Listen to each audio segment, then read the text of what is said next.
Le magasin de piercing biennois Camden Town a fêté sa majorité.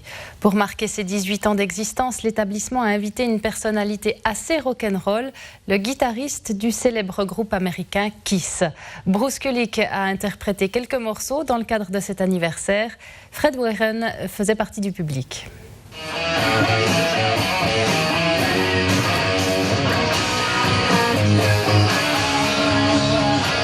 Connu comme lead guitariste du groupe de hard rock Kiss, Bruce Kulick a donné durant une bonne heure un aperçu de son talent. Grâce à la technique d'aujourd'hui, l'Américain a pu s'accompagner lui-même sans autres musiciens. Sa venue à Bienne a étonné de nombreuses personnes. There was this one event that I've known about for a long time in Budapest. Il y avait cet événement à Budapest dont j'avais entendu parler depuis un bon moment, qui devait me faire venir en Europe le premier week-end d'octobre, donc maintenant. C'est un long trajet depuis Los Angeles et mon emploi du temps pour mon concert principal, Grand Funk, limite mes disponibilités. Lorsque j'ai vu que j'allais être libre ce week-end, j'ai demandé à mon ami manager de tournée, qui est suisse, s'il avait des idées de ce que l'on pourrait faire d'autre. Il a donc utilisé ses contacts en Suisse, ce qui m'a permis d'enchaîner 4 événements.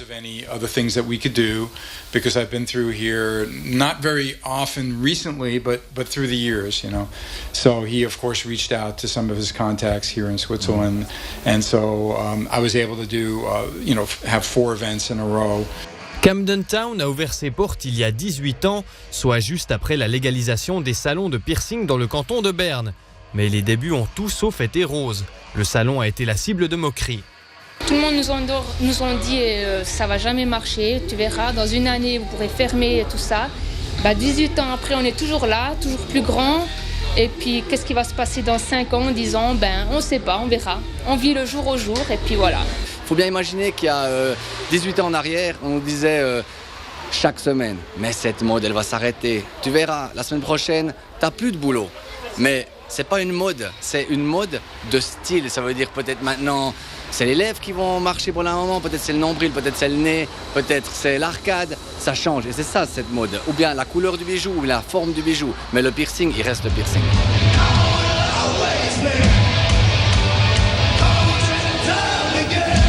C'est à la fin de l'année 1984 que Bruce Kulick est passé lead guitariste dans le légendaire groupe de hard rock Kiss.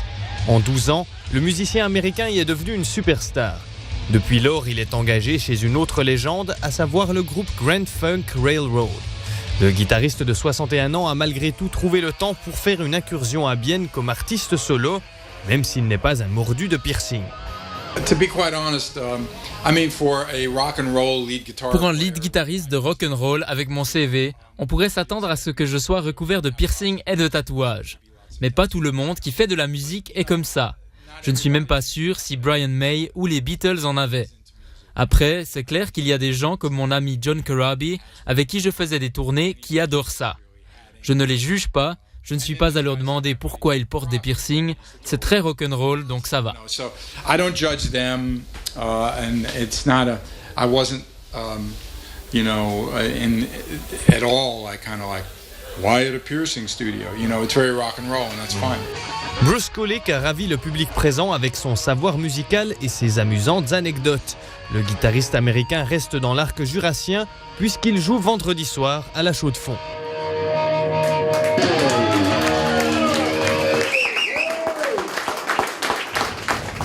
On reste dans les anniversaires.